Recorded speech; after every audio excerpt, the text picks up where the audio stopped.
আসসালামু আলাইকুম। দেখতে দেখতেই চোখের পলকের মধ্যেই মনে হলো রমজান মাসটা শেষ হয়ে গেল।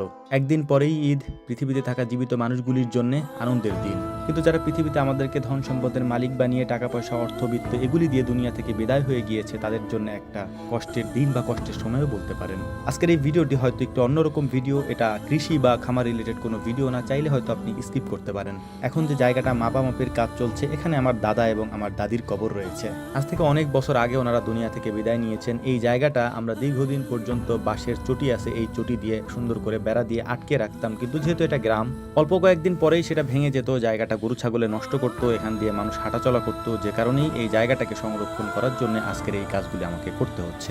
আপনারা হয়তো জানেন এই কাজগুলির সাথে আমি অনেকভাবেই জড়িত, যে কারণেই হচ্ছে আমার কাছে মনে হয় এগুলি যদি সংরক্ষণ করা না হয়, দীর্ঘদিন পর হয়তো আমরা এগুলি ভুলে যাব। এখানে কবর ছিল, আর দুনিয়াতে থাকা জীবিত মানুষেরা ভুলে যাওয়া মানুষের জন্য দোয়া করে না। আমার কাছে এটা খুব ভালোভাবেই পরিষ্কার, এ কারণেই এই কাজগুলি আমাকে বাধ্য হয়েই করতে হচ্ছে।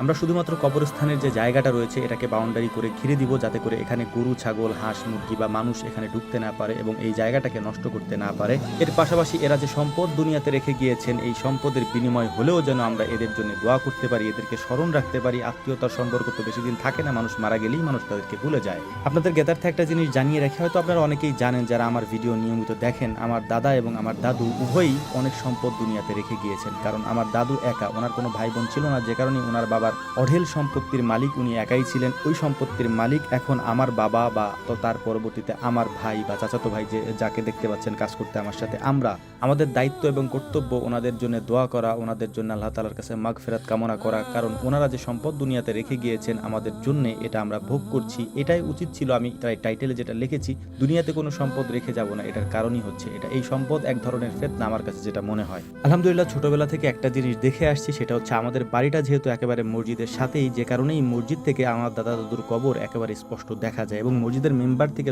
হুজুর যখন খুতবা পড়েন তখন একেবারে কবর দেখা যায় ওখান থেকে। ছোটবেলা থেকে আমি একটা জিনিস দেখেছি, কবরের চিহ্ন যদি না রাখা যায় বা কবর যদি এইভাবে ঘিরে না রাখা যায়, আমরা কিন্তু আগেই বলেছি কবর কিন্তু আমরা পাকা করছি না। কবর যে জায়গাটা আছে বা বাউন্ডারিটা আছে বা কবরস্থান যেটা আছে সেটাকে আমরা ঘিরে রাখছি, যাতে করে এই কবরস্থানের ভেতরে কোনো ধরনের গরু ছাগল এগুলি ভিতরে ঢুকতে না পারে, জায়গাটা যাতে নষ্ট না করতে পারে। এটা আমি বারবার বলছি কারণ এটা নিয়েও হয়তো কন্ট্রোভার্সি হতে পারে। অনেকে বলতে পারে যে ভাই কবর কেন পাকা করলেন? আমরা কবর পাকা করছি না, এখানে যেহেতু একাধিক কবর রয়েছে, ওই একাধিক কবরগুলিকে আমরা একটা বাউন্ডারির মধ্যে রাখার চেষ্টা করছি, যাতে অন্য কিছু এসে এটাকে নষ্ট না করে, যেটা দীর্ঘদিন ধরে হয়ে আসছিল।